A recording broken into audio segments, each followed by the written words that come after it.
Today we gather to celebrate the graduation of Class 20-004. For the past 3 weeks, these NCOs have learned leadership, counseling, coaching, mentoring, Army writing, critical thinking, and problem solving to prepare them as leaders for their respective recruiting and retention battalions. At this time, it is with great pleasure to introduce the Senior Enlisted Advisor to the Chief of the National Guard Bureau, Command Sergeant Major Christopher Kepner. Command Sergeant Major Christopher Kepner currently serves as the Senior Enlisted Advisor to the Chief National Guard Bureau. In this role, he serves as the Chief's Principal Military Advisor on all enlisted matters affecting training, utilization, health of the force, and enlisted professional development. Command Sergeant Major Christopher Kepner was born in York, Pennsylvania.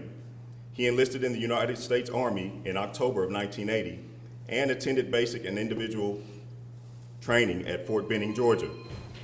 Following his graduation from AIT, Command Sergeant Major Kepner served 7 years on active duty with the 82nd Airborne and 10th Mountain Divisions before joining the Pennsylvania Army National Guard. Command Sergeant Major Kepner is married to the former Mary Wise. They have 4 children and 10 grandchildren. Ladies and gentlemen, Command Sergeant Major Christopher Kepner. Thank you. Oh, thank you. Thanks. So you might have heard me earlier when I said don't read the bio, but they convinced me to let them read 2 paragraphs. So I did cut them off at that, so you wouldn't have to endure the entire bio. Am I on with this mic here? Good, because I'm Facebook Live. I've never done that before, so I'm going to have to be very cautious about what might come out of my mouth. I had an adjutant general introduce me one time, and she said, I know that I am taking a lot of risk by allowing Sergeant Major Kepner to speak to us today. She said, because if he goes off script, nobody knows what might come out of his mouth. So so I will try to do my very, very best to keep it toned down for all those out there in the field. So Colonel Bilko, Sergeant Major Billett, distinguished guests, and most importantly, graduates of the 79 Tango course, congratulations. Give a round of applause, please. Thank you. So I'm going to talk for just a couple of minutes this morning. I know that I am the only thing between you all and getting on planes, I think, and getting back to your states. Is that right? And so I'm just going to talk for a couple of minutes, and I want to talk about a couple of things that I think are very, very important. And one of those things is I want to make sure that you all understand the environment that you are going out to recruit, retain, and work attrition issues with for the Army National Guard from here. And when you think about the environment, the National Guard of today, your National Guard, is fundamentally different than my National Guard was back in the 90s. And what is different about the Guard today? First of all, the Guard for the last 15 years, 17 years has been globally deployed and active participants in the National Defense Strategy. We have gone overseas, we have gone to war, we have come back, right? And we are right now in the longest continuous period of conflict in the history of the United States of America. And so that is a challenge for all of you, because that environment to recruit and retain in is fundamentally different than in the 90s. Now I want to tell you a little vignette, and this is a true story.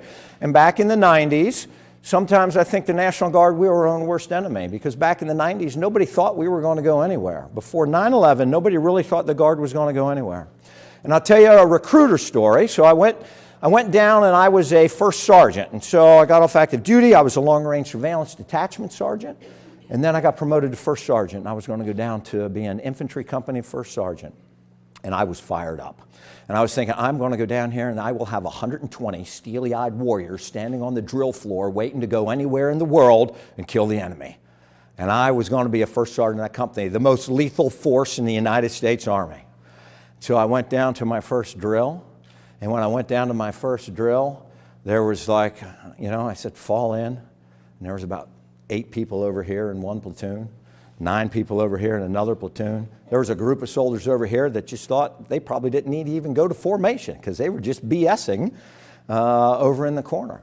And I went back and I talked to the readiness NCO, and I'm like, where are all the soldiers? So we started to get down to the list on the 1379. I said, where's this soldier? Well, he's AWOL, First Sergeant. I said, okay. Where's the packet? Well, we haven't put one in yet. How long has he been AWOL? 2 years. True story. I said, I went down the list, said, where's this soldier? Well, he's got tuberculosis. E5 infantry team leader had tuberculosis on the books, needed oxygen bottles, so we let that soldier come in on Tuesdays to help the supply sergeant. But he only needed another 4 years before he had 20 years to get his retirement. So, as I went down there and I was the first sergeant, had a great company commander, we started enforcing standards in the entire Pennsylvania Army National Guard. Delta Company, 1st and 11th Infantry, had the single highest attrition rate of any unit in the Pennsylvania Army National Guard. The highest attrition rate. And all we were doing was enforcing standards. And here's my recruiting story.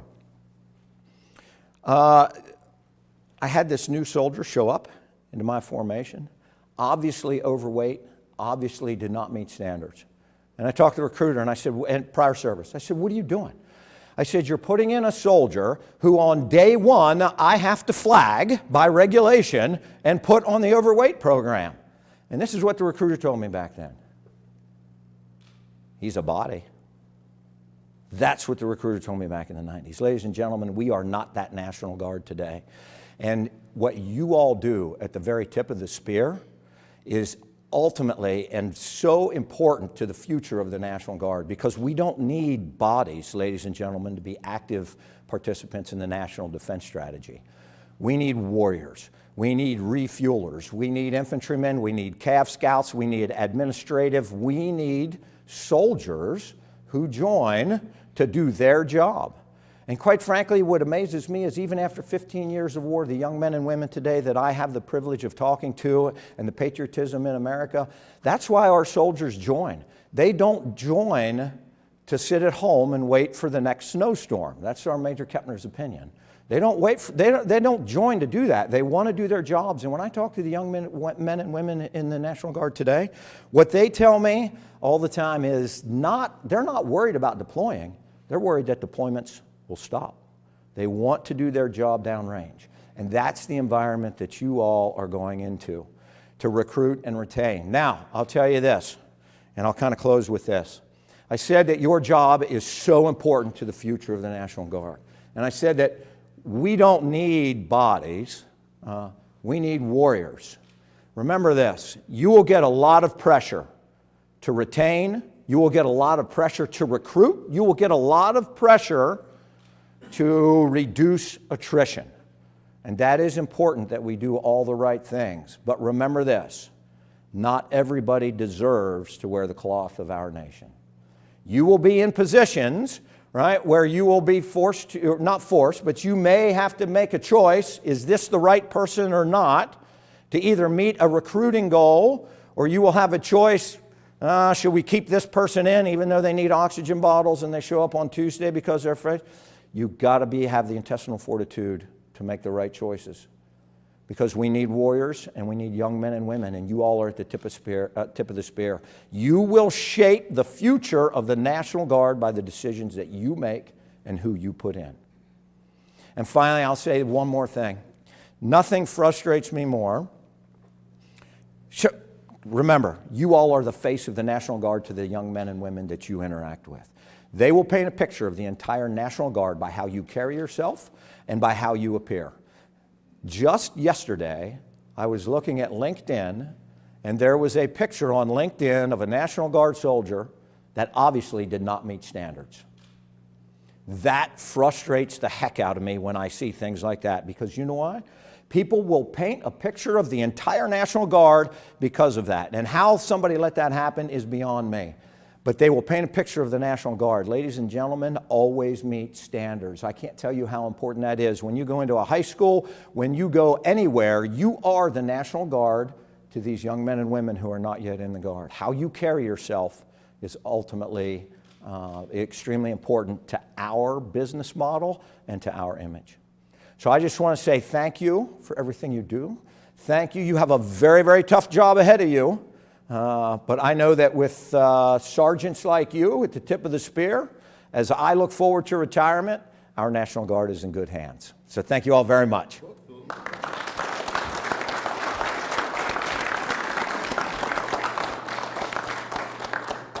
Command Sergeant Major Kepner, thank you for those encouraging words.